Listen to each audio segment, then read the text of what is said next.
Yeah, good afternoon to you all. We thank God for this day, and as usual, we continue with our webinar series dubbed Preparing for Promotion, which we began in November, and we're going to end in first week of February. In today's edition, it will be facilitated by one of our own who has been an active member of the Arts Teachers Association, being a secretary, contributed in diverse ways for the betterment of this society. And today is here to share something on the new curriculum, the standard-based curriculum to us, so that together we share ideas and we move forward. Ladies and gentlemen, permit me to introduce to you Mr. Benjamin Kwasi, the doctor in the making of Mount Point Technical College of Education, to present to us something on introduction to teaching the new standard-based creative curriculum. Honorable Kwasi, welcome, and you will now have the podium to discharge. Here we go. Thank you very much. Thank you very much, and good afternoon to all of us members here. We are grateful to have you on board, and myself, I'm highly pleased to be given this opportunity to facilitate this session. And as a facilitator, we're going to have just discussions. So our presentation today is going to be of more of discussions, and I welcome all of you to participate actively in this session. So we want to go straight to the point and start with what we have on board for today. And if we look at our topic, it is talking about introduction to teaching. And this teaching has to do with the new standard-based creative arts curriculum. So we are going to focus on that one. How do we go about teaching the standard-based curriculum?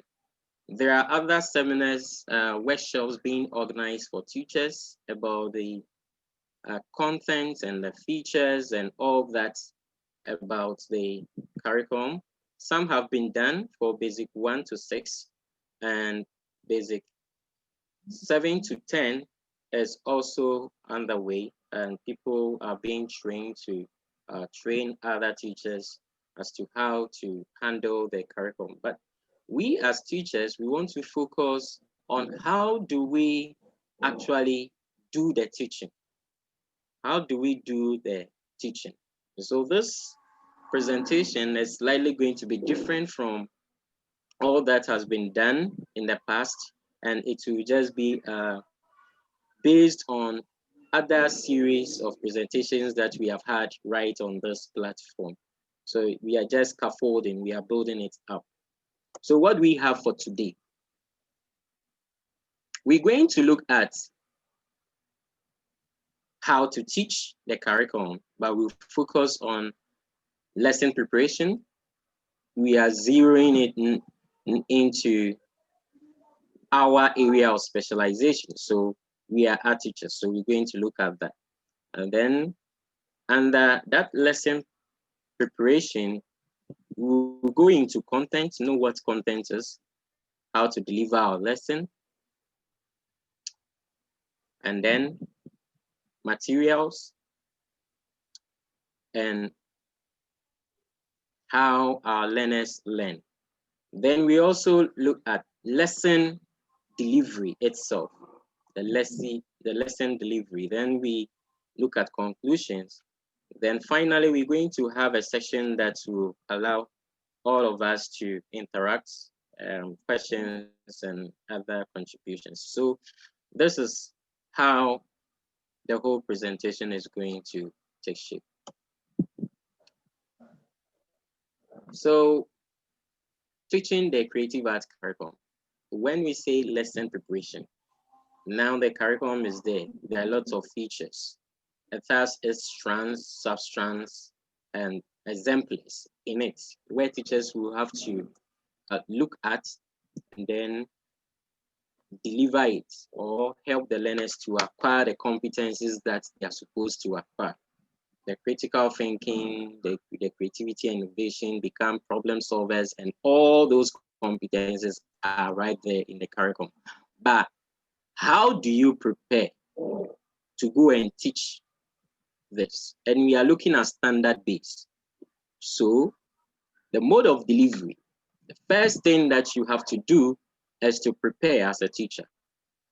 And for the preparation, we are looking at the first criteria. And this criteria has to do with content. So when we say content, as a teacher, you are going to prepare to teach a lesson. You're supposed to have some kind of content. This content that we are saying is learner focused, or is focused more on the learner. Why? Because one, you have to consider what you want the learners to know. That is the knowledge that you want to impact on the learners. So let's have some practical topic. Say you want to teach something on print making, as the curriculum proposes that the learners should have some knowledge on print making. So you would want to make sure that you explain that concept to the learners. So the learners, knowing that printmaking as maybe transferring of image onto another surface, that's basic concept. You want to impact that in the learners, or you want the learners to have that kind of knowledge, that understanding. So you prepare for that.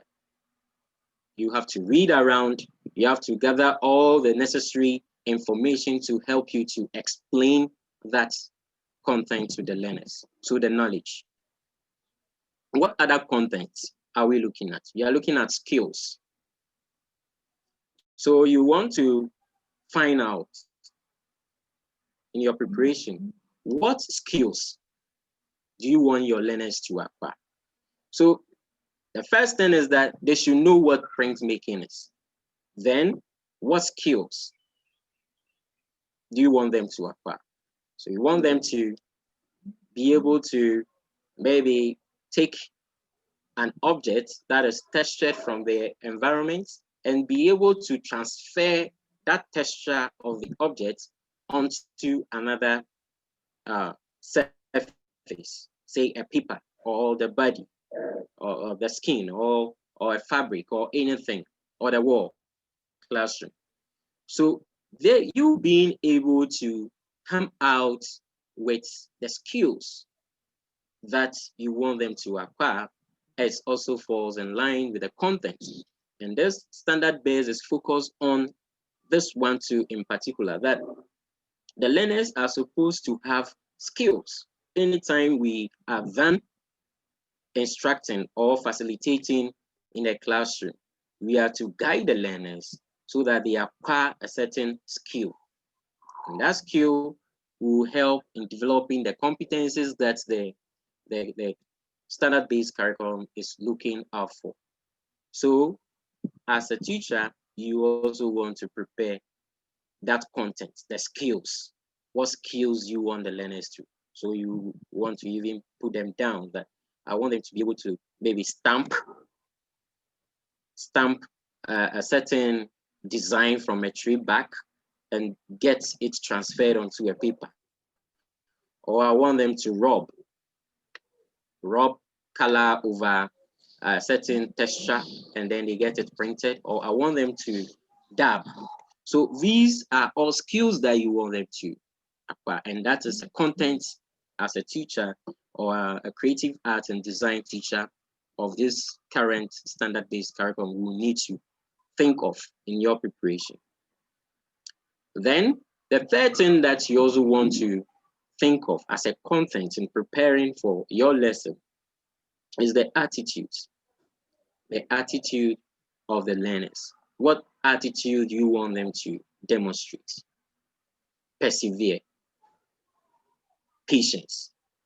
Perhaps stamping, taking an object from the environment and trying to use the direct printing method to duplicate the design. If you pick the object and you apply the color and you stamp hard, it might not register very well. So you want your learners to acquire the attitude of being patient. So you want to guide them so that they take their time and do the stamping so that the image will be registered very well. So you also need to consider that attitude, the attitudes that you want to let the learners demonstrate. Now, one thing about the attitude is that you don't actually teach it, but the attitudes come when the learners are practicing or they are experimenting with their skills. So when you guide them to explore the skills, they now develop some attitudes. And that attitude you have to anticipate as a content that you want your learners to develop those attitudes, being patient or being perseverance, be able to take their time and work through processes and all that. So you also need to consider that one as a content, a very important content to consider. Then the fourth thing that you also consider as a content is the experiences. What experiences do you want the learners to acquire? These experiences also come as the learners are experimenting with the skills and they are developing the attitudes or they are demonstrating the attitudes. For instance, when the learner picks the textured object and try to stamp it anyhow, the learner will know that, okay, stamping, when I stamp twice, the color reduces, so I don't get it as sharp as it was before. So next time, if I have to do it, then let me do it one stamp, one color, you pick color, stamp, and like that. So it becomes an experience that the learner will want to acquire. And so you have to strategize or plan with all these contents in mind that you are going to help your learners to acquire these four content areas in your learning or in the lesson that you are going to deliver. And those are the knowledge, the skills, the attitude, and experiences. They are embedded, and one comes after the other as they fuse in each other. So content is very, very important. Most of us have the content as our teachers. We know all the explanations and the meaning and the technical terms and all that. But how do you deliver? Still also under the preparation. Now that you have prepared about the content, then how do you deliver? You need to prepare how you are going to deliver the content. So you want to consult, do a lot of consultation, and here consultation has to do with even talking to fellow colleague teachers, going online, doing research about the content that you want to deliver, looking for new methods of handling the lesson. All that falls under consultation or research. Now, when you do the research, you will now select the best approaches that you'll be able to apply. And then the strategies that you select, you now sit down and plan your lesson. That, hey, I'll start my lesson that way, that way, that way, and then do this A, B, C, D in the lesson and be able to conclude or finish the lesson at this time. So the how to deliver the lesson is you being able to come out with all the strategies that you are going to apply. So you may want to consider certain questions when you are thinking about how do you deliver the lesson. Because with a standard-based curriculum, there is already exemplars. There are exemplars, or if you like, examples of lessons that have been designed in the curriculum. So if you take the content standard and then you look at it, it follows with an exemplar and a learning indicator.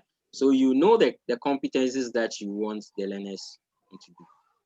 So as a teacher, those ones there are just examples. So it is not something that we will have to duplicate, go and read what is there and duplicate the same thing, because it's just an example that have been placed there. So what do you do to also come up with a lesson that will be of similar power or the same standard, because you are talking about standard, the same standard as what has been stated in the standard-based curriculum. So you want to ask yourself some few questions. There are more that you could ask, and when it's time for the discussion, your views will also be welcome on that. So you may want to ask that, how do I start my lesson? So how do you want to start the lesson? Then, okay, I'll enter the class with a music box, and then I'll start playing music. The students will be having fun, they'll be dancing, they'll be doing that. That is how you want to start. So you stipulate how you want to start and put down that idea, how you want to start your lesson. What activities would you want to do in order to engage the learners? You also want to consider such a question. How best can I manage the learning environment? How best can I manage the learning environment? So if you are having, say, 100 students, ideally, we have large classes in our schools, sometimes up to 60 students in a class or 40 students in a class. How do you manage them so that you'll be able to engage all of them?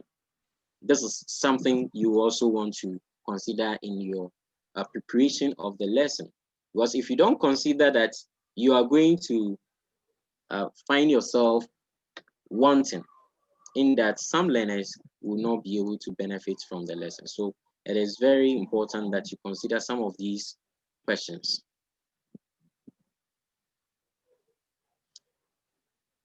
And now that you're thinking of how to deliver the lesson, you also think of what materials am I going to use?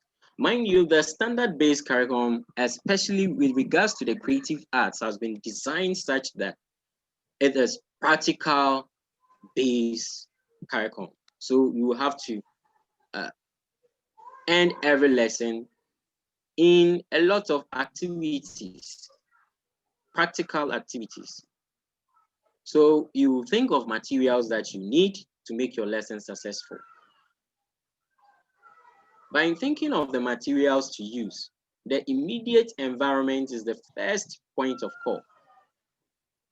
The immediate environment, the learning environment, the classroom, outside the classroom, within the school setup, within the community in which the school is. You have to think of the immediate environment, the materials that are available that you can use.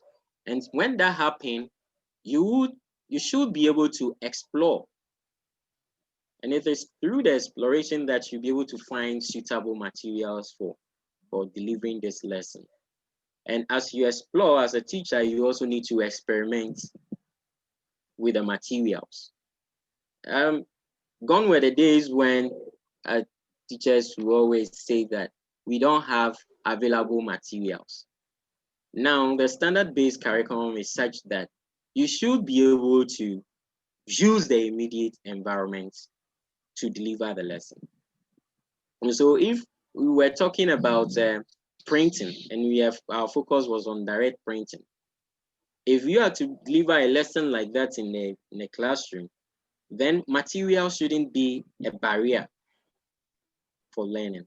So you have to be open-minded in selecting your materials. You shouldn't say that these are the conventional materials that are there. So I can't use any other one. I need to go to Accra and buy material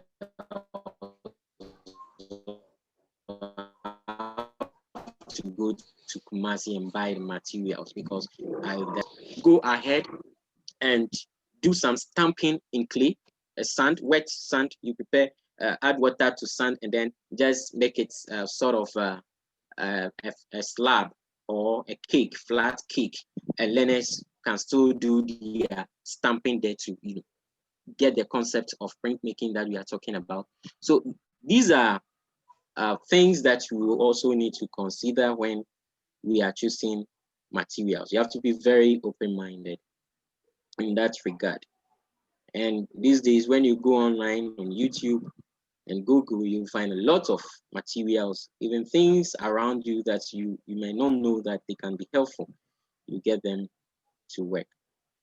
And so we have some few questions here that you want to also consider when you are thinking about materials to use. Is my choice of material a barrier to learning? And when you say barrier to learning, the standard-based curriculum is saying that no learner should be of disadvantage. So you come to class and you use, let's say, plasticine for demonstration. And then you tell your learners to go and buy the plasticine for them also to use for their practical work. When you do that, imagine that you are living in the village, Gumwa Lume or something, where the learners are far away from Accra or Kumasi, and they have not even seen plasticine before. It means that your choice of material for the learners is going to be a barrier, because at the end of the day, they will not be able to even produce anything or do the practical activity as expected of them. So in doing that, you have to consider alternative materials. And you need to explore in order to know a lot of materials that are available that you can use for this lesson.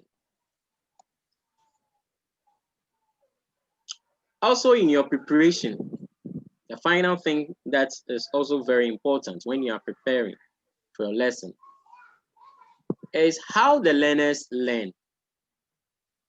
You need to have your learners in mind before you go in there to go and deliver your lesson. So you think about the learners, you need to know them, and you can know your learners very well when you actually get close to them, interact with them, and show personal interest in them. And here, personal interest is not anything that has not gotten to do with learning. The focus is, why is my learner actually quiet, reserved, isolated when others are involved in practical activity, or when I give assignments? Why is it that this particular learner, Kweku, is always quiet and not participating? You want to find out. Or why is this particular learner always absent in my class? You want to find out. And finding out does not mean that you want to get the negative behavioral traits and use it against the learner, but you want to know what actually is preventing the learner from taking part in the lesson. And that focuses on the special education need.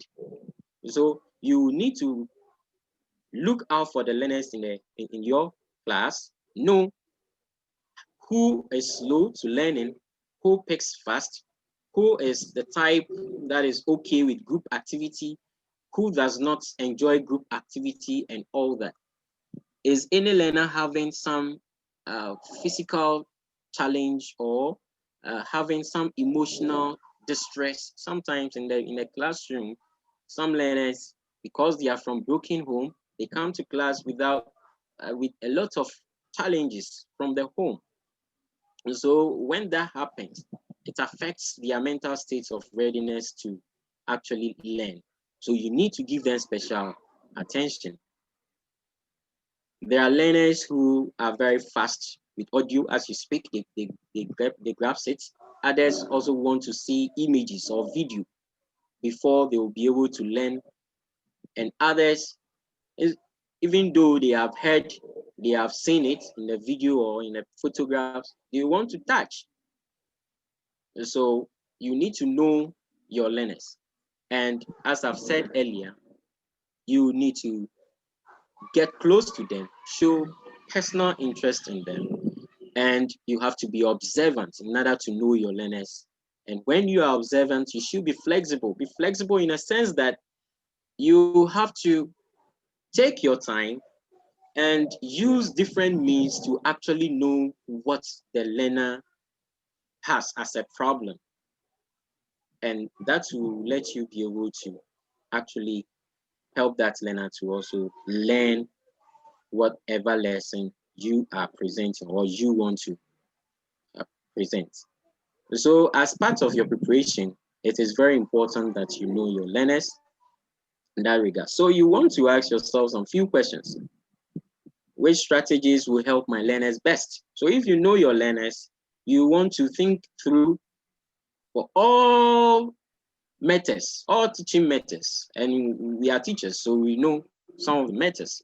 Do I need to demonstrate to this particular learner? How many times do I need to demonstrate? Because Kofi is always the type that when you do it once, he doesn't get it. So, okay, do I need to do it and then allow him to try it and then do it again for him? You need to think of all that. Do I need to show videos to some of the learners or all of them? Do I need to play an audio, record my voice, and then bring it to class, play it on audio so that they can repeat what I have said severally for them to get it? So you need to consider all that, the strategies that you can use in helping the learners. So we have said that you need to also know which learner needs special attention. Sometimes there are learners who cannot actually draw in our class as teachers, but if they can't draw, they can model the concept. It is only the pencil that they are not used to, or perhaps they can't use the pencil, but they can use the brush. In the painting class, what happens most often is that learners can draw very well, but when you ask them to paint, there is always that kind of disaster. People are running away from the brush and color. Why? What methods can you use to help those ones? This is what the standard-based curriculum is looking at.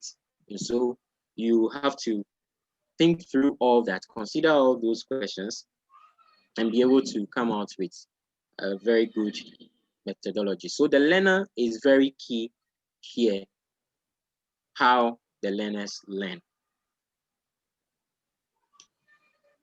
And now that we know what goes into the preparation, let's look at the lesson delivery.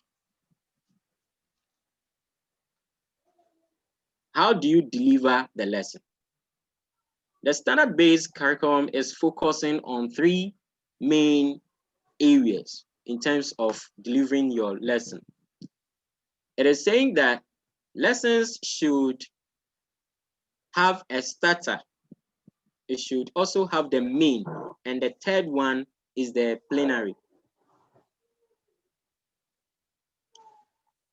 The starter, I've touched on it a little bit, is where you come out with a very nice teaser or a concept to introduce the lesson, to usher the learners into that atmosphere of learning. So is it a poem that you can recite whilst you enter the classroom to introduce the activity for the day?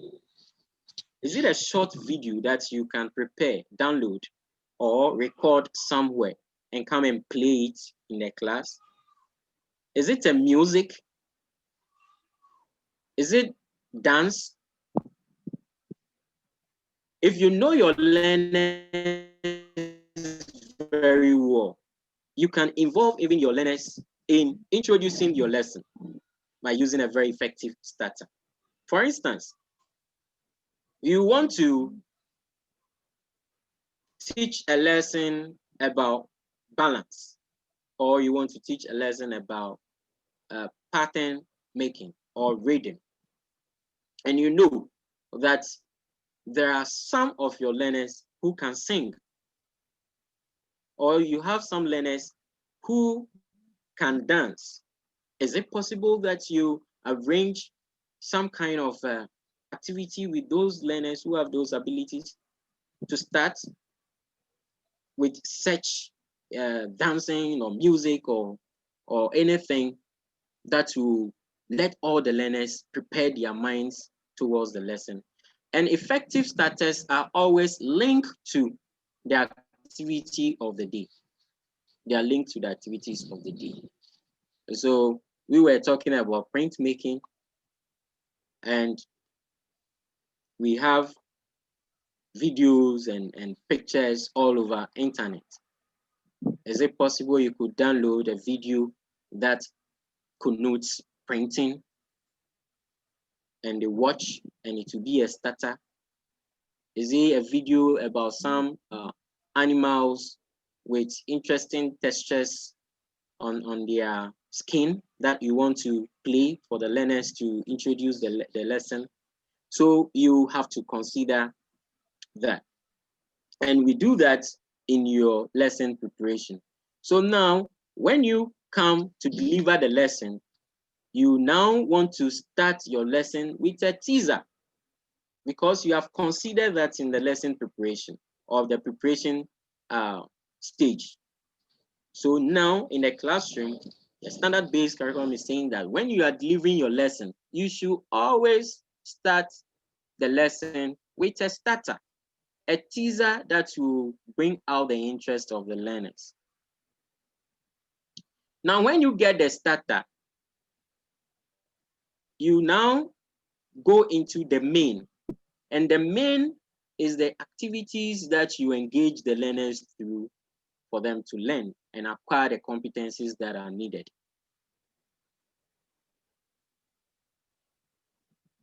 So these activities that you have prepared, you have to ensure that you are engaging the learners in those activities, because in your preparation, you said that you are going to help let the learners try their hands on going outside to pick some objects and come and apply color on it and stamp and all that. So you need to now make sure that you sustain their interest throughout the lesson. So what are some of the things that you do to sustain their interest? And the focus is you applying the assessment for technique, the assessment for learning technique. So whilst they are performing the activity, you want to go around and be looking at what they are doing, asking questions about what they are doing, letting them share their experiences either in groups or individually, or they pair up and they do some activities, and you use effective questioning to get their level of learning. And you even want to add up tasks when you realize that they are getting it. So bit by bit, throughout the process, you are now going to ensure that these learners do not become idle and are participating in the lesson actually. So using all that assessment, the assessments for learning method requires also that you vary the activities for your learners. Because when you get to a learner and you realize that is trying to produce something, or is trying to print and is not able to do it, knowing your learner, you may know that this learner has problem using the hands to do the printing. So does he need any support? Maybe he has weak limbs. Does he need any support? Will somebody have to hold his hand and then help him do it gradually for him to also pick it up? So these are the variations that you put in place, and it enables you to practice what you call the inclusivity in learning. So when you also do that, you are actually attending to the needs of the learners. And that requires a lot of patience. So you have to be patient, and you also have to be considerate in order to help these learners, because the standard base is focusing that no learner should be left out in the learning environment. So you need a lot of patience to attend to all the learners. Engage the learners in effective discussions. We have said that one. And then you also ensure that all learners participate. And when you vary the activities for the learners based on their abilities, definitely they will all be able to participate in the lesson. So these are some few points that you want to consider when you are delivering your lesson, because the plenaries are there in a standard-based curriculum. And when you look at them, you want to spice yourself up with some of these points. Now, this brings us to the concluding part of our presentation. And this has to be the conclusions. So you prepare, you deliver, you conclude. Conclusions of lessons here will mean that you have to do reflection. So as a teacher, when you finish delivering, you've given the assignments and you have allowed the learners to do the plenary. The plenary is where you allow them to talk about or share their experiences. We've said that. So as a teacher, you now want to reflect on whatever you have taught. The lesson, how did it go? Were there some learners that you couldn't attend to based on some special needs? You have to refer somebody or health care for attention? Are some learners going through some psychological issues that do not or does not support them in their learning? So you want to refer them to their counseling? Or did I use some instructional methods that do not augur well, or it didn't go well, and I want to modify it in the next lesson? So these are the reflections that you want to do. And as you do the reflection, the standard-based curriculum has proposed something very interesting, especially with the Common Core and the basic level, or they're from basic 1 to 6, yeah, to the basic 7 to 10. They are all the pre-tertiary curriculum, so they are standard-based. And one interesting thing that has been introduced in this curriculum is the professional learning community, that is PLC, the professional learning community. This professional learning community allows you as a teacher to even come up with more conclusions about your lesson. How? It enables you to interact with your fellow teachers.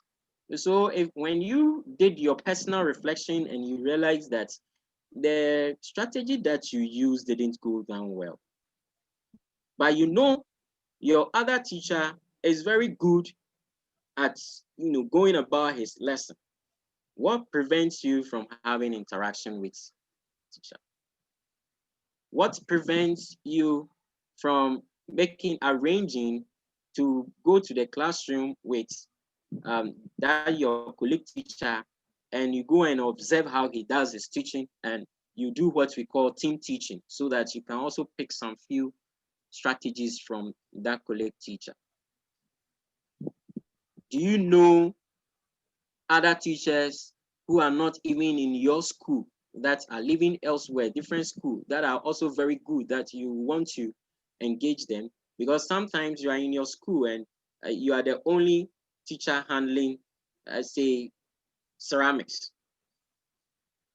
So if you are the only teacher and the way you went about teaching a certain method or lesson in ceramics didn't go well, and you need to talk to somebody, can you look elsewhere to a different school? And one interesting about the PLC too is that this workshop that we are having is equally a PLC. It's a learning community, because we are all here, and at the end of the day, we share experiences about how to improve our teaching and learning. So the main focus of the PLC is to help teachers, of course we are professionals, to improve the teaching. And improving the teaching means that we are going to actually achieve all the objectives of the standard-based curriculum. So it is very important that as teachers, having reflected on the lesson, knowing which learner will need to give them more attention even after the lesson, knowing learners that you have to even increase their tasks to help them develop faster, and all that. We also want to engage in continuous professional learning community interaction, so that we learn more from our colleague teachers and from other professionals as well internationally. And if I say internationally here, there are other art teachers who are all over the world and engaging in international conferences like this, or going on YouTube to watch how they also go about their lesson delivery, and all that would go a long way to help us to become very effective teachers and deliverers of the standard-based curriculum.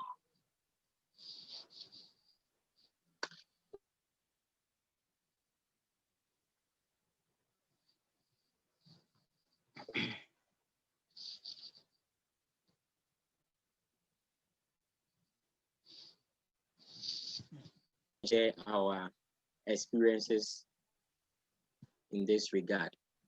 Thank you.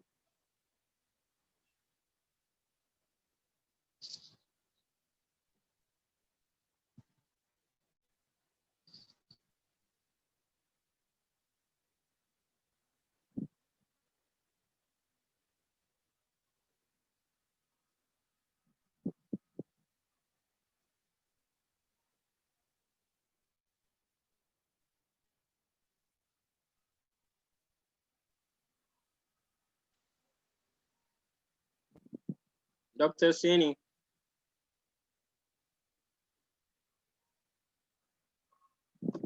Hello, Ben. Yeah. Yeah, can you hear me?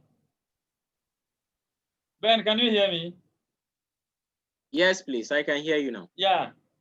So thank you for the interesting presentation. Now we'll go to our participants. As we said, the floor is open for contributions, comments, and we move forward. So honorable members, unmute yourself if you have a question. We have heard him present. So you're welcome. The floor is yours now. Yeah, Honorable Kodo, please, your question, please.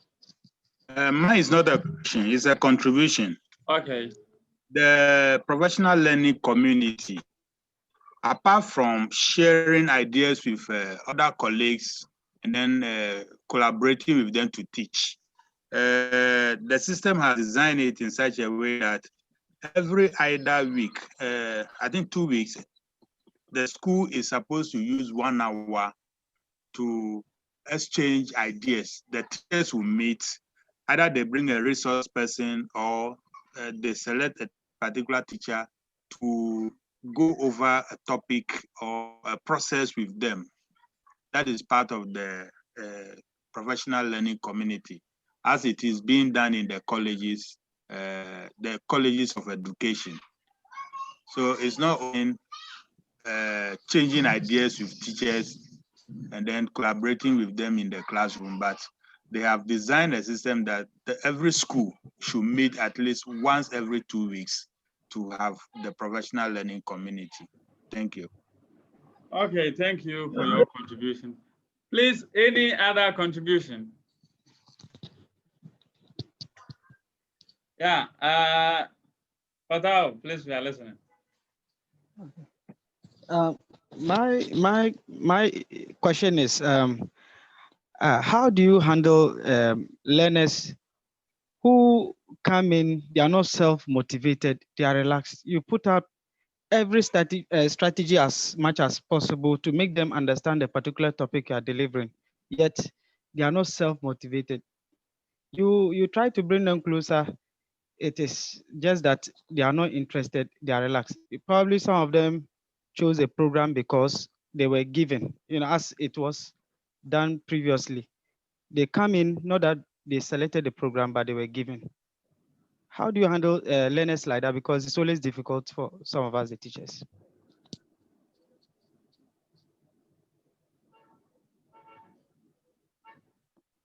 Yeah, that is a very interesting question, and I think it's common to all of us, or almost all of us, if I may not be mistaken.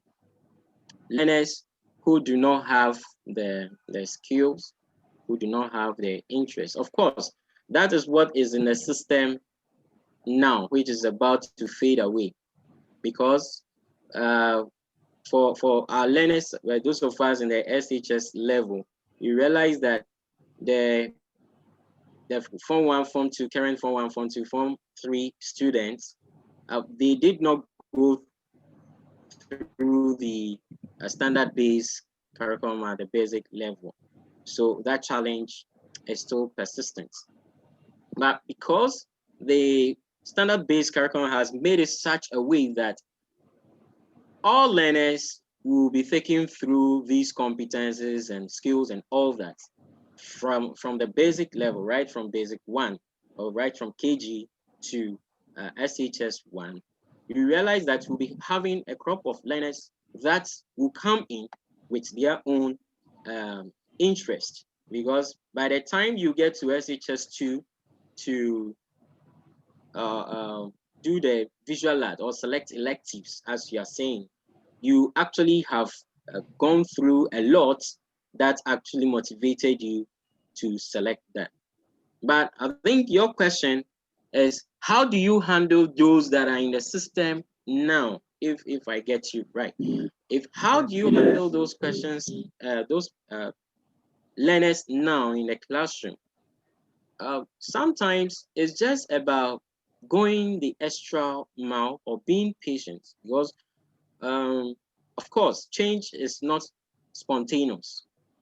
So if you go the extra mile and focusing on the learner, not his behavior per se, but focusing on that learner and trying to look at the learner in a different lens, that what can this learner do apart from being not motivated? What can this learner do? And what the learner can do is not only about the arts. So I personally had an experience where the learner wasn't interested in the visual arts and was brought to the visual art class to study visual arts. And that learner was only interested in writing poems all the time. So when you give him any visual art practical work, he will not do. So knowing that learner that was interested in writing, after getting closer, I got to know that he's been writing in a diary. So I commended the learner for writing, and I even used some of his writing, took excerpts of it,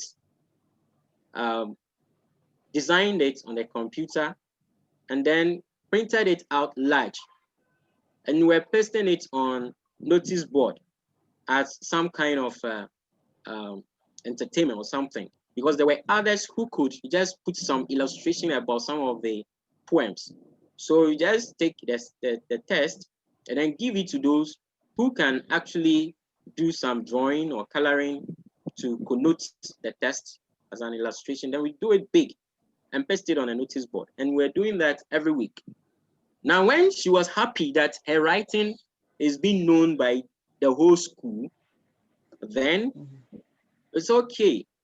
Is it possible that the emotion, the enthusiasm that you use for writing, can you use it to try your hands on modeling clay, model anything that has to do with your emotion?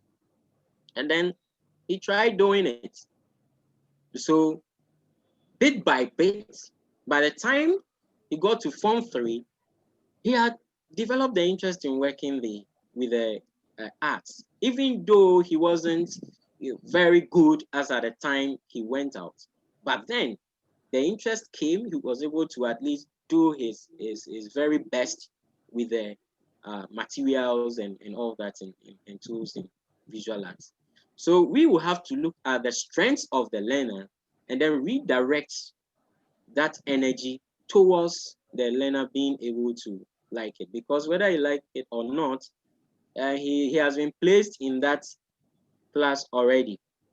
And the best thing that we could do is to let that learner come out not empty, but with some skills and competencies for the future.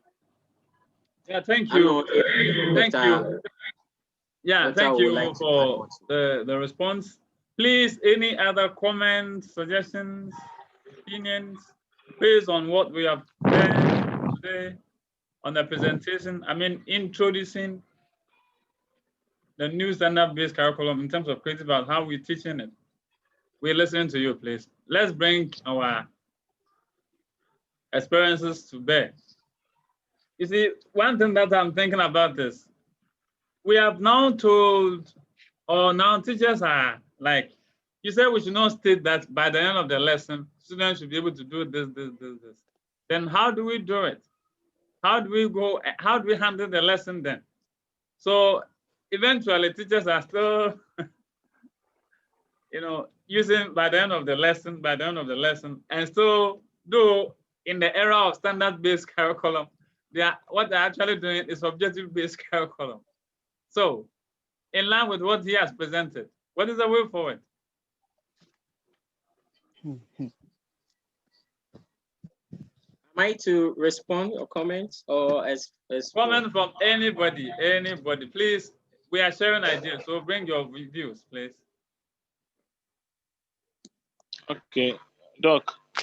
Yes. Hello, Doc. Yes. I want to comment on that. Okay. Yeah, I feel that, as you said, right, we've been using, though we said standard based, we've been using objective based. As art or creative art teacher, instead of using by the end of the lesson, we have the KWL chart, which when you enter the class, you're expected to give to the child to write what the child expects to learn before the lesson ends, and then what he intends to also acquire, the competencies. So being a creative art teacher, I believe we can, there are projects also that has been outlined in the CCP, that's a card, the creative art packs, which I think the creative art teachers need to go into it, study it, and then make things practical. You see, when you are teaching a lesson, as Honorable Ben did, everything about art should be practical. When we give them the practical work, by the end of the work, they'll get all the competencies they need. They'll get all the knowledge they want to acquire, the skills and the techniques, everything. But when we end up giving theory, doing so much theory, that's how it will go to objective days. So that's what I think we should be doing as artists or creative art teachers. We should base on more of what a practical lessons. We should do more practical lessons, involve the learners. Then out of that, naturally they will pick up all the skills and competencies we need. Thank you. Oh, okay. Thank you. Thank you for your idea that you have shared with us. Please, we want more. We're listening.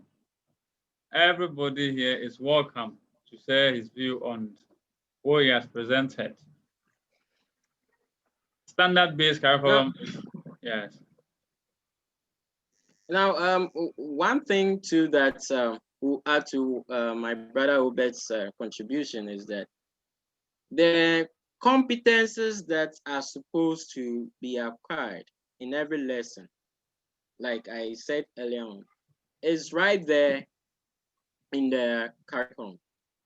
So when you look at the competencies, say you want the learners to, the example I gave, to be able to get that skill, the skill of modeling, the skill of casting or carving, or the skill of coloring or painting. All those skills comes along with the competences that are stipulated in the curriculum. So when you are planning your lesson, you will need to introduce the lesson with a very good starter. When you introduce the lesson with a very good starter, you tease out or bring out the interest of the learners, and every learner gets involved in the activity. So you don't have to go and start telling the learners that by the end of this lesson, I want you to explain this, or you should be able to explain that, you should be able to do that and all that. You only need to begin your lesson with a very good starter that will arouse their interest, then engage them in the activities, because the learners, one interesting thing about the curriculum too is that you have the resource packs. You have the learner resource pack there and the teacher resource pack. So learners have their copy, they know what goes into, or what their activities that they are supposed to be engaged in. You, the teacher, you are just a facilitator, so you make sure to get the learners involved in those activities. And then they will get the competences that are required of them. So that is how we have to, as our teachers, have to go about our delivery, because it's practical, intensive. And since we are looking at the standard base, we want to come up with activities that will bring out the competencies of the learners, help them to acquire the skills, and help them develop positive attitudes and become their global citizenship. So you don't go and then state your one or two objectives that you want and go there and maybe demonstrate and leave the learners and tell them to go and do the work at home and submit or something like that.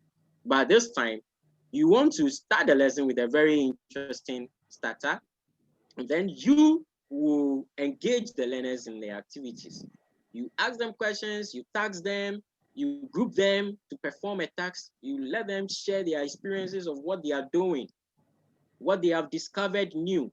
Like Obed have stated that you should use the KWL. So learners know they have some kind of knowledge already, and you also want to direct their mindset to certain knowledge as the content. But you have to ensure that you have engaged them in a very good learning activities. The focus is on the learner. It is not the teacher. So you vary all the methodologies or strategies that you could apply and help them to learn through exploring, through sharing of their experiences, through doing activities, through practicing or exploring tools and materials and what have you. Okay, so yes, that is it. Delivering the standard-based curriculum. How is it different from, project-based curriculum? as we in Ghana here, as we are seriously working on standards-based curriculum, countries, advanced countries like Singapore and others are doing what we call project-based curriculum. But before we tackle that question, Nave has a comment to give. Nave, we are listening to you.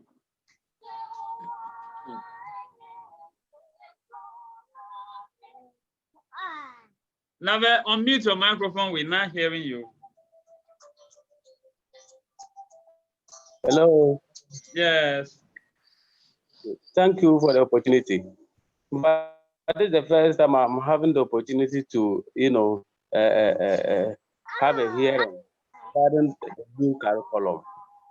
But I listened to Mr. Kwashi, buttress the fact that teachers will have to make use of teaching and learning materials from their immediate environment.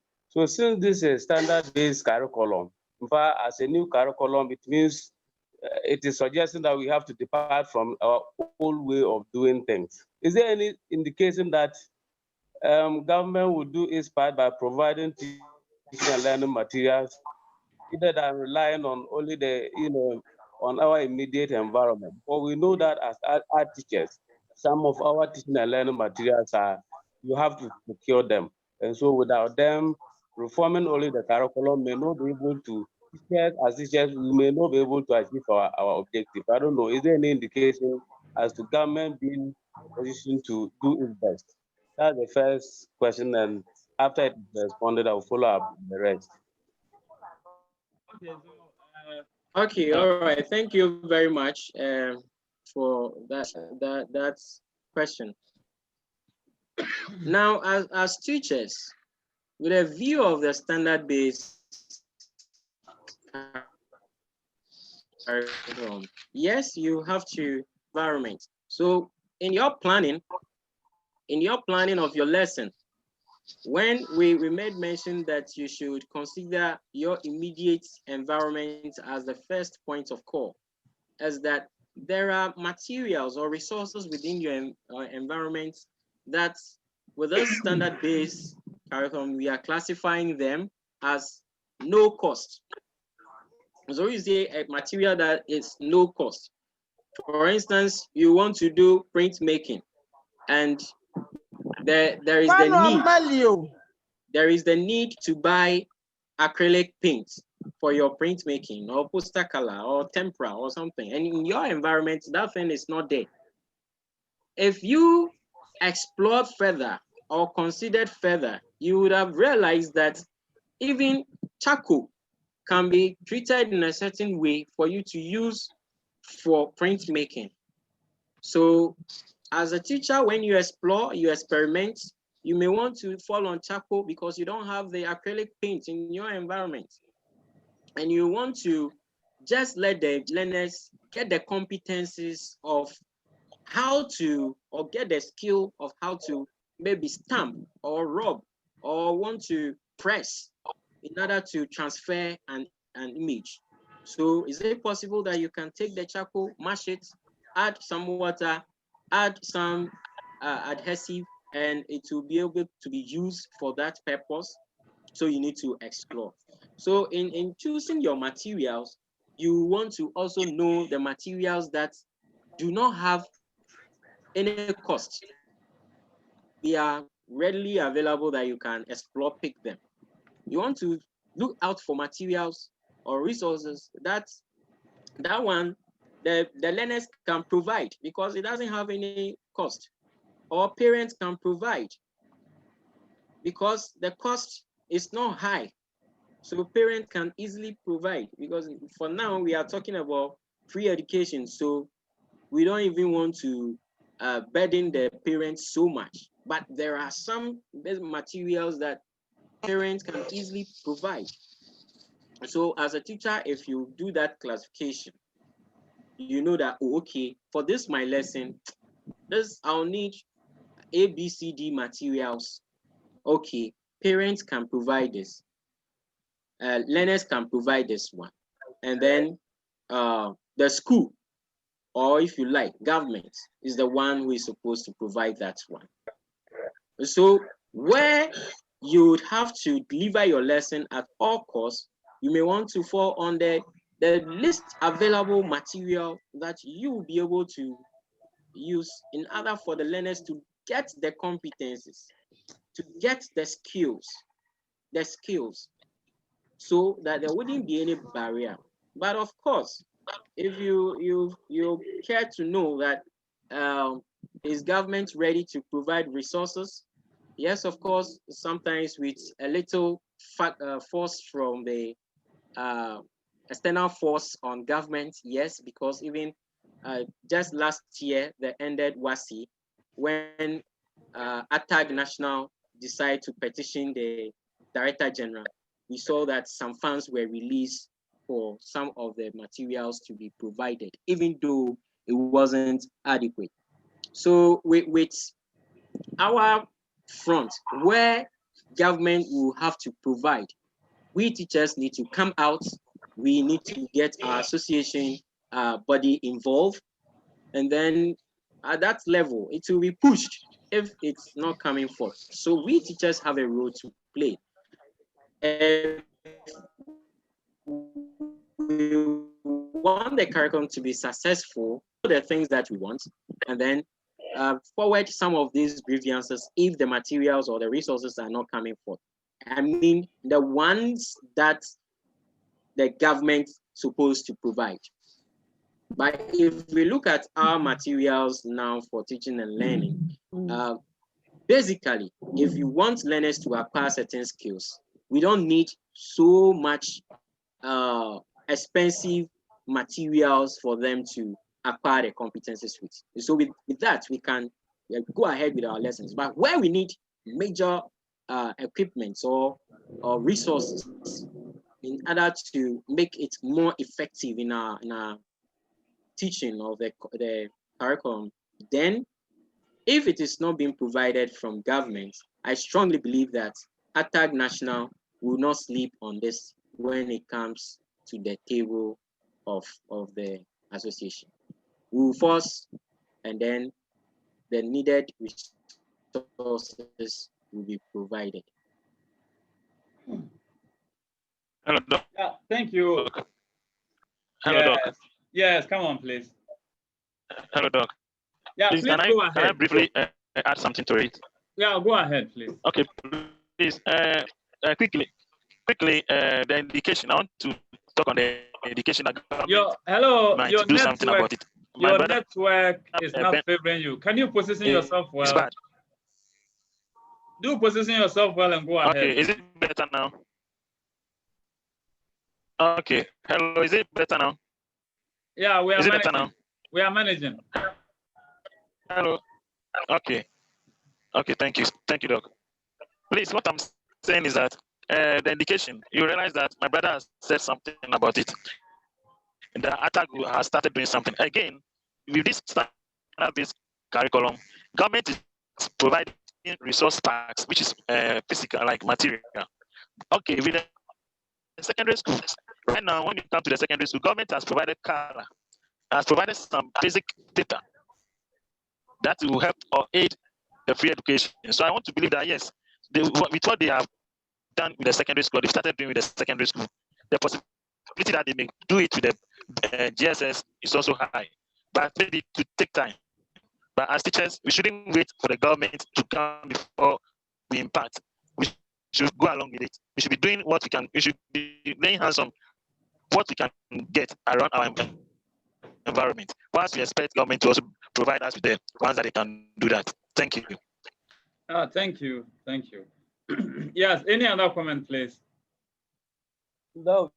Yes. I don't come in again. Yeah, do come and we are listening. Yes, thank you very much, Mr. Kwashi, for your response. But the issue here is that we have decided to vocationalize technical vocational education and training in Ghana here. And so it is expected that we give training to our students at the secondary school level so that when they leave, they're able to establish themselves. So with this new curriculum, I was actually thinking that we are not only changing it on paper, but we are also putting in place the needed resources, so that just like the printing example Mr. Kwasi used, assuming you are going to do screen printing using fabric or something, I mean, how are you going to improvise fabric? And so it is required that the students are supposed to give that kind of field experience while in school, so that when they leave the school, since it is vocational training, they would be able to establish themselves. So that aside, the other issue I want to touch on is time allocation. Whether the new curriculum has enough time allocation for our practical activities, because it is observed that the visual arts subjects are treated as though it's the same as the other subjects, say English language and the rest. Meanwhile, we have practical, and if you look at the profile dimension of our area, we have to do more of the practical activities. And here is a case that is not captured within the week. If you count, they treat it as if it is as though the other subjects. I don't know what is the new curriculum bringing on board that is so different from the old one. Thank you. Okay. I'll pick the first one. As I believe you want to find out whether there is some way of vocationalizing this whole thing that we are getting, so that the materials that we provide will be in line with the teaching that will go on in the classroom. So when you look at the curriculum, you realize that there are projects, community activities, community-based projects and other activities and all that, which allows you, the teacher, to even identify places where you can go and deliver your lesson. So it is not just classroom teaching and learning. When we go back to the presentation I made, I said that when you are planning, you should also plan on how to manage the learning environment.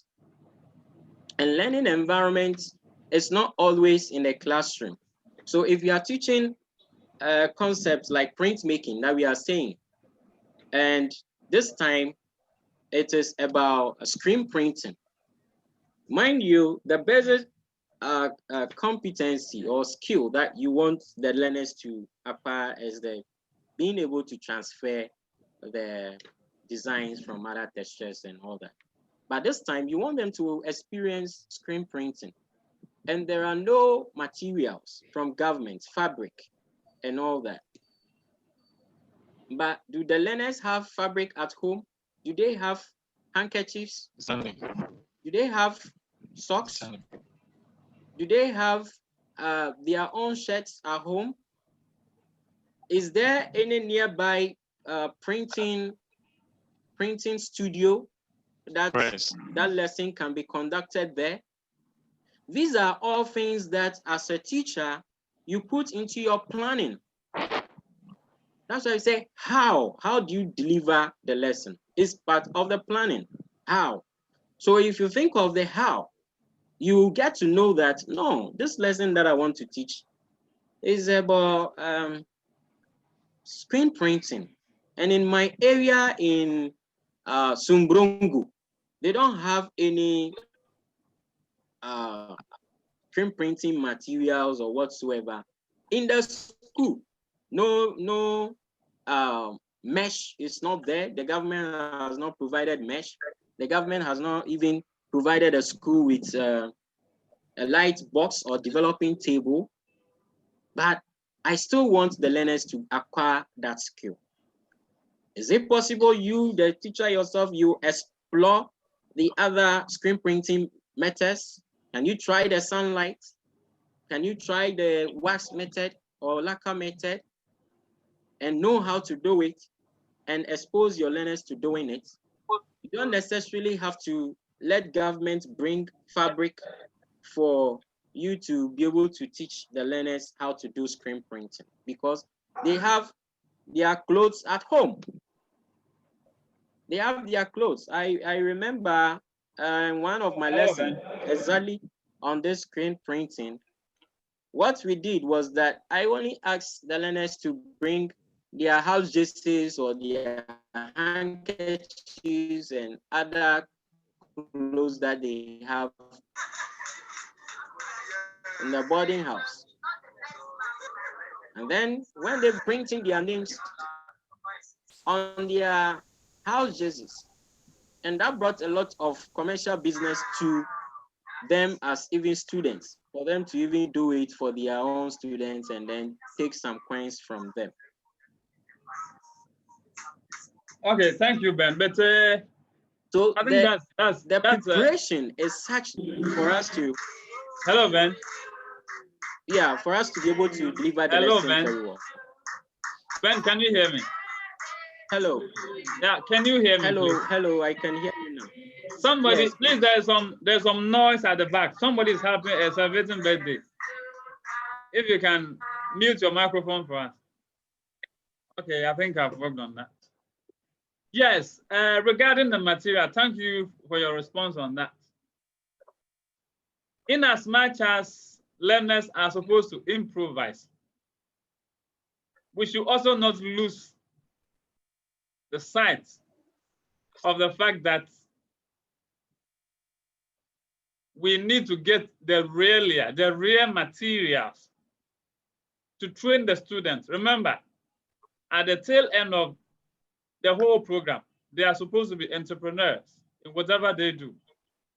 So yes, if you are printing on leather, the effect will be different. So you print on handkerchief. You know, a student has been given an exercise to print a fabric, let's say 2 years fabric. And as a way of improvising, you say you should print on a handkerchief. What is going to be the effect? So you see, education in this regard is not a one-man affair. Government must do his part as well as the teachers in the class. We are very much aware that when government was giving materials to the schools, the only material they provided was acrylic of different colors and papers. Now, this seems to suggest or create the impression that art is all about drawing, right? Our students use leather. We have natural leather, we have artificial leather.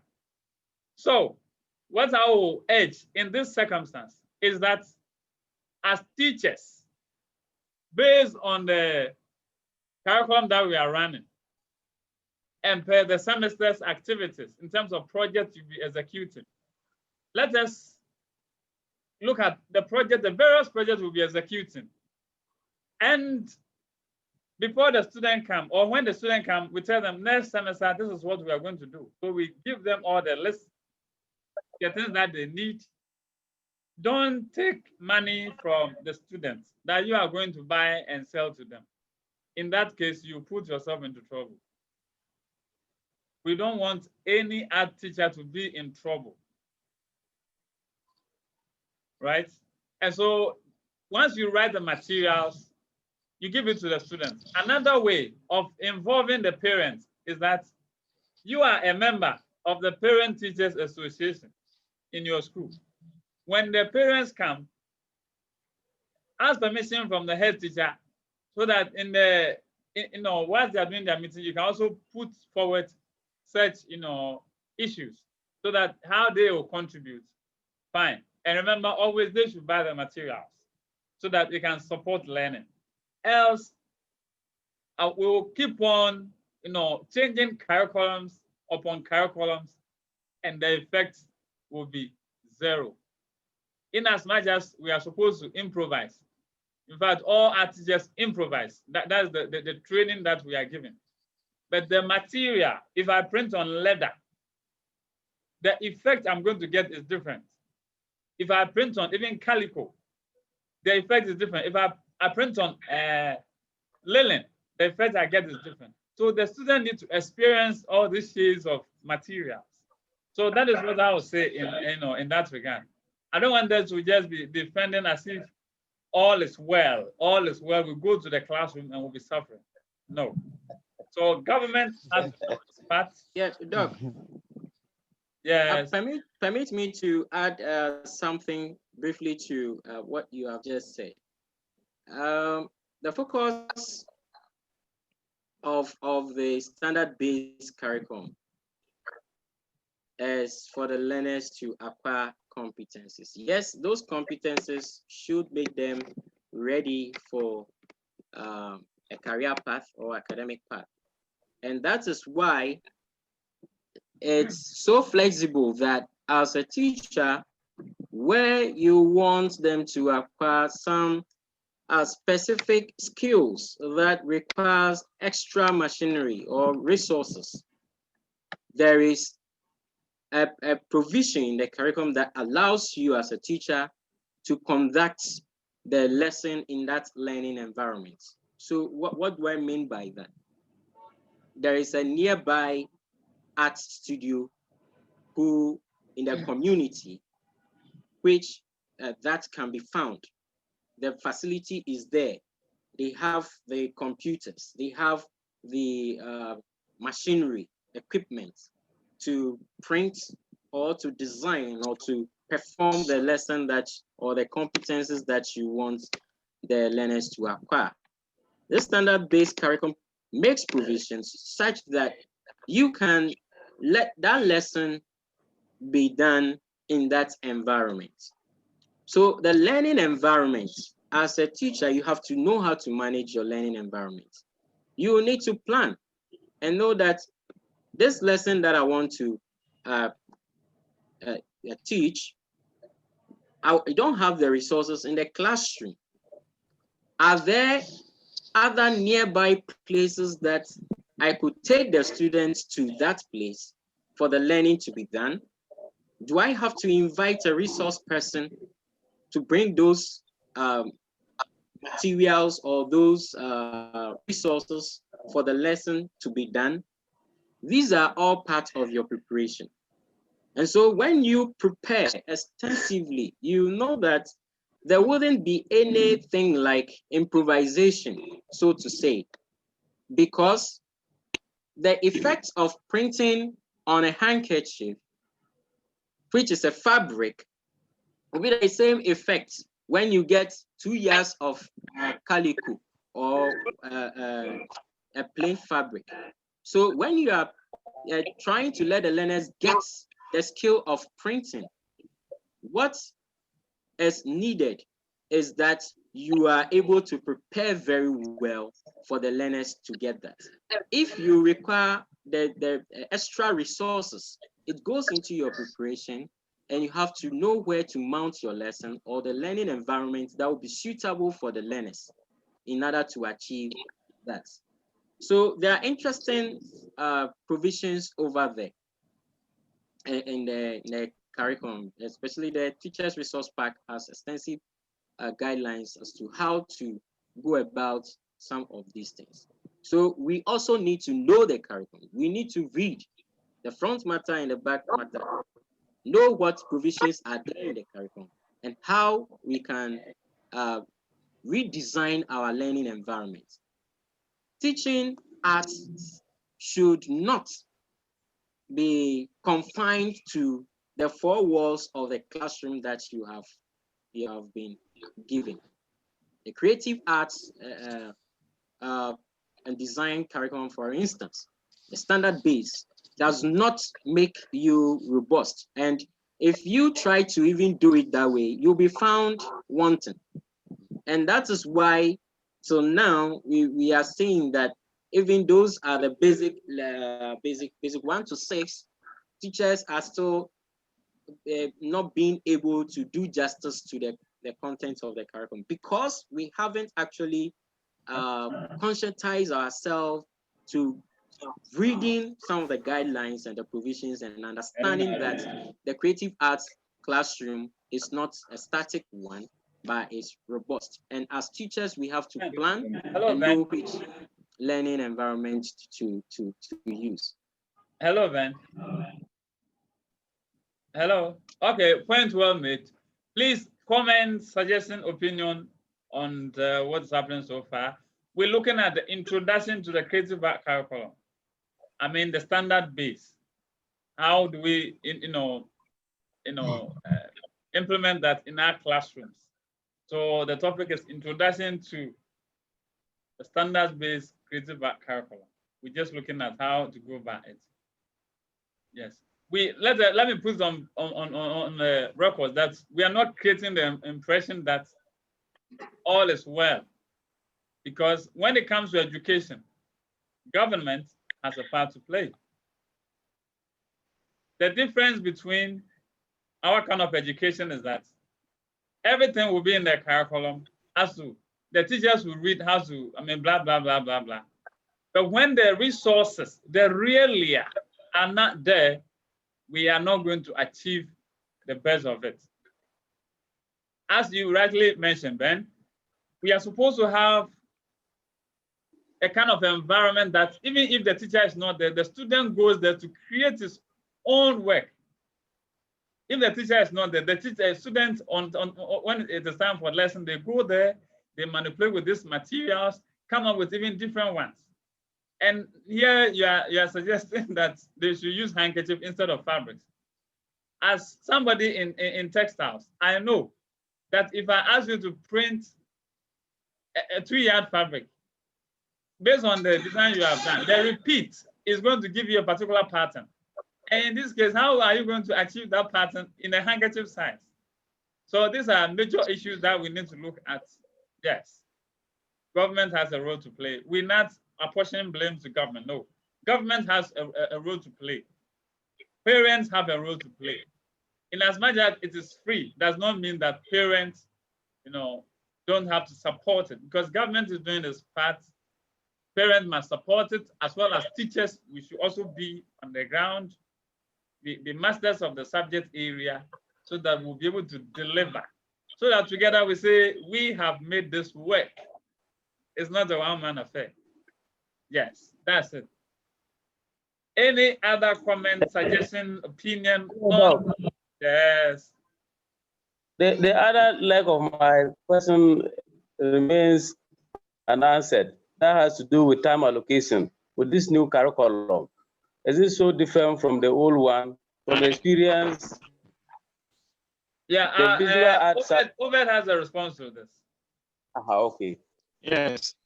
The time allocation now is 200 minutes.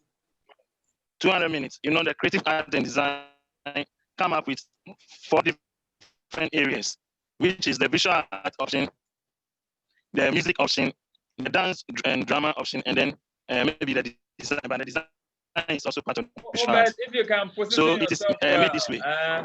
We're struggling to hear you. Okay. Okay. What I'm saying. I think what Obed is saying is Hello, that. Obed, can you hear us? Obed, can you hear us? Okay. Hello, Obed, can you hear us? I can hear you. I can hear you, please. I can hear you. Okay, so go ahead, please. Okay. What I'm saying is the time allocation is 200 minutes for creative art and design. And it is expected that every art teacher, a creative art teacher, is supposed to teach these 4 areas or 3 areas. And design has been given 15 minutes per week. Visual art has been given 100 minutes per week. Music has been given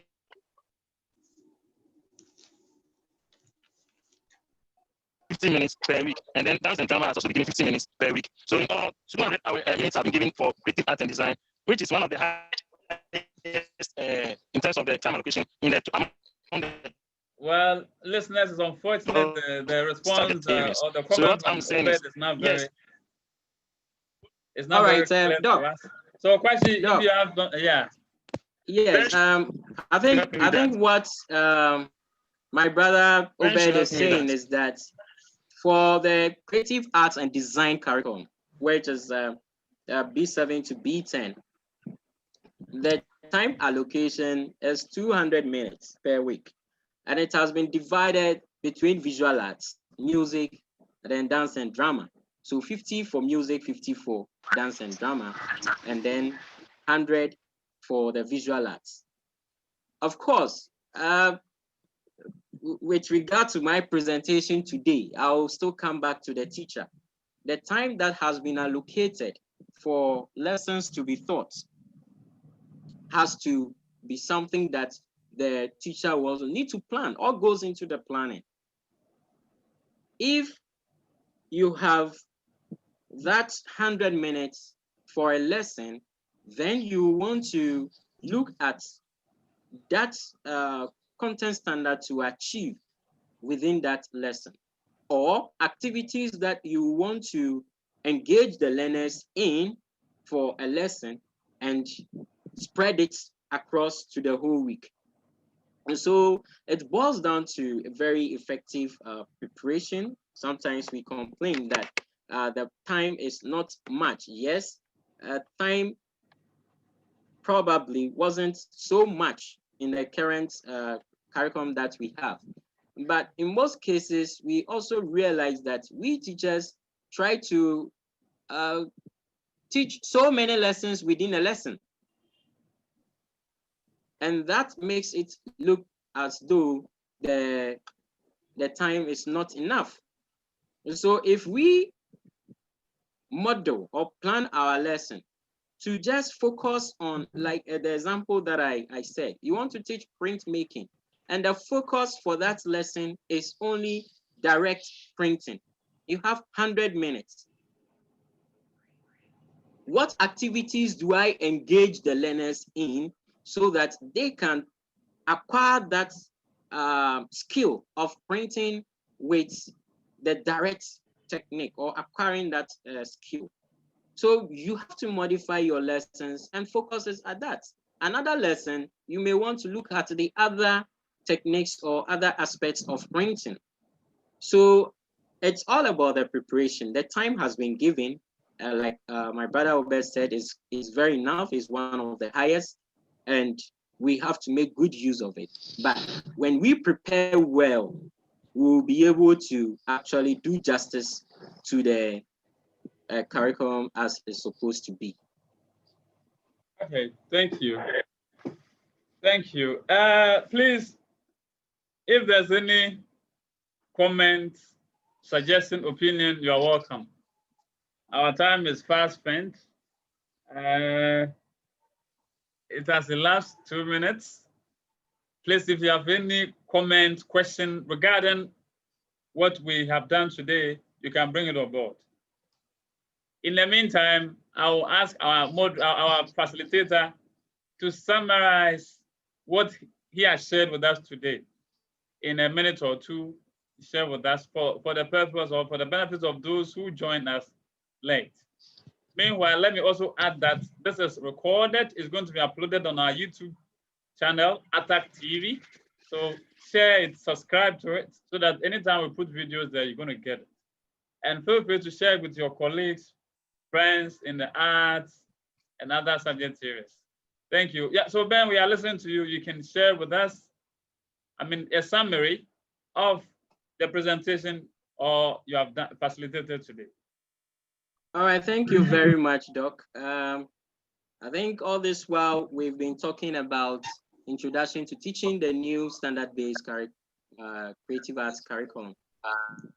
How do we go about teaching it? The curriculum is there. The key features are there. There are workshops that have been done as to how teachers can go about teaching it. But we are also looking at it from the creative arts teachers' point of view.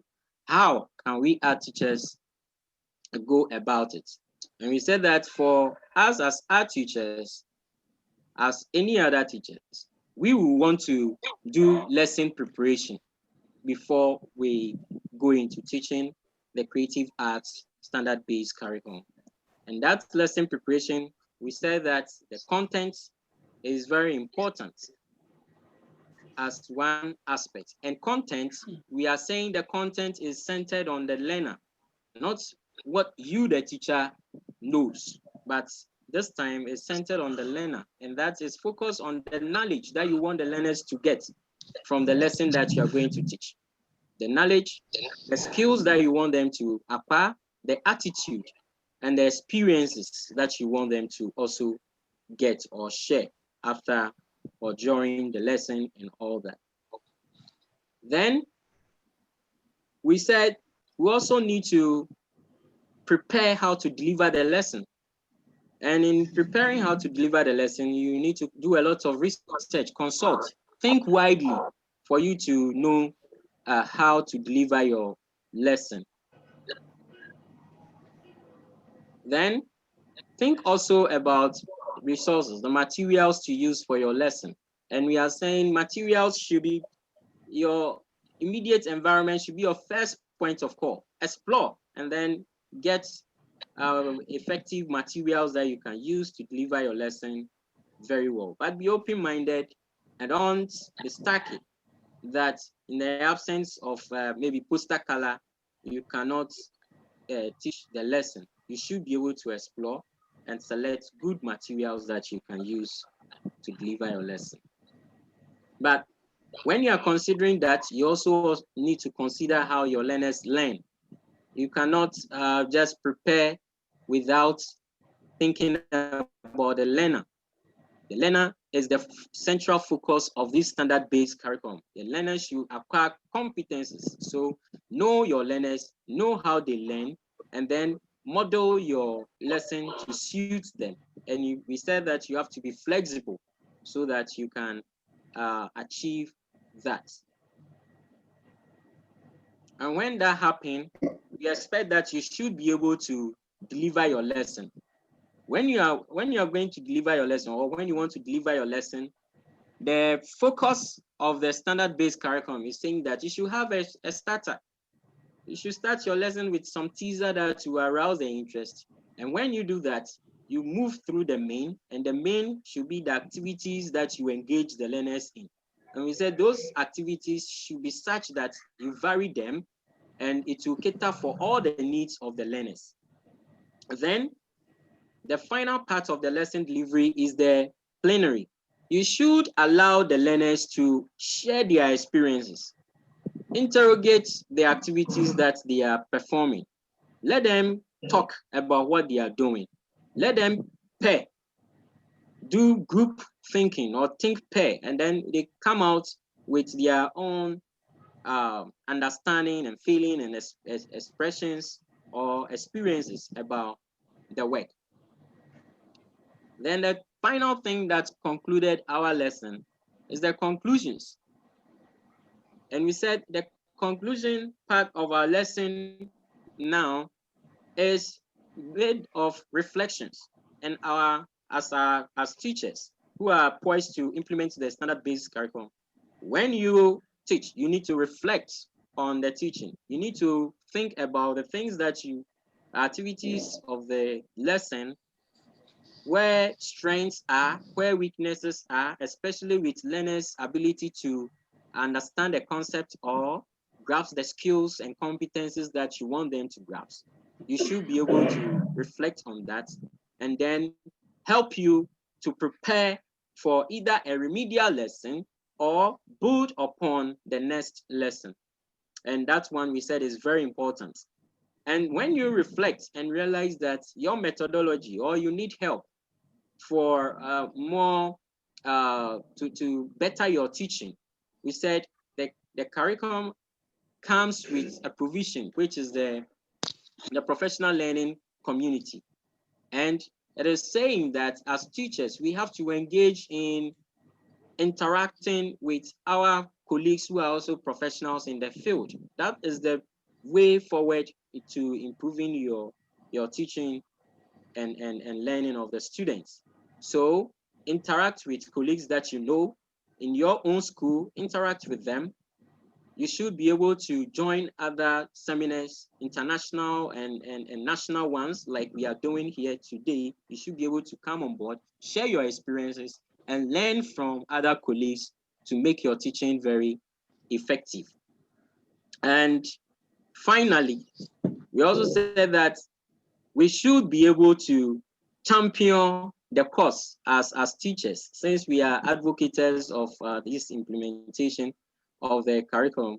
Where there is need for government to make provision, we should not relent. Let's bring out our petitions. Let's let the national ATAG body get to know of it. And some of these things will have to be provided with a strong force from our national association body. Thank you. Yeah, thank you. Please, any other comment for us? Any other concluding comment from participants?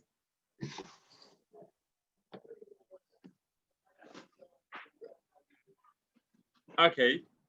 In the absence of comment, suggestion, opinion from participants, we would like to take this opportunity to thank our facilitator for making time for us to share with us on the subject matter, introduction to teaching the new standard-based curriculum regarding the creative art. Thank you so much for agreeing to share with us. And as teaching community, that's what we should be. We learn from our peers. So peers, come, they share their views, we listen to it, and then we also pick something from it, and we also contribute. That is it. The more you share, the more you know. That's it.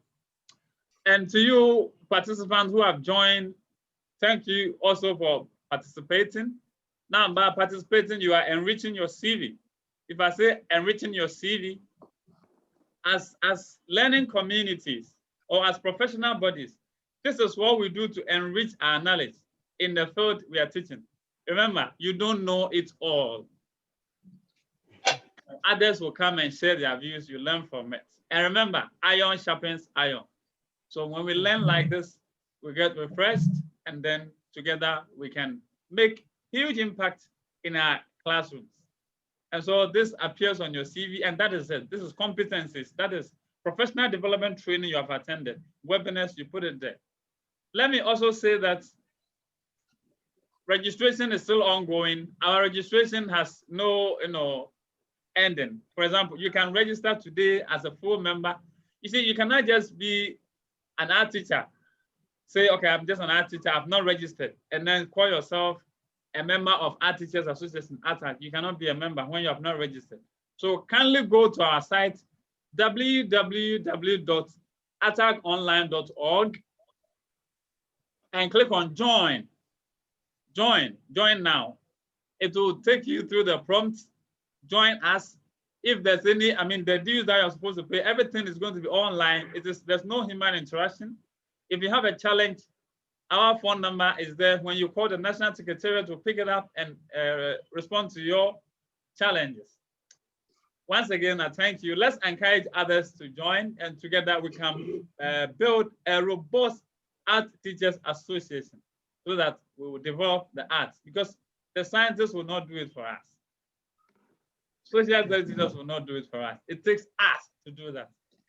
Until we meet again on Thursday to take another edition of our webinar. It's bye for now. Thank you.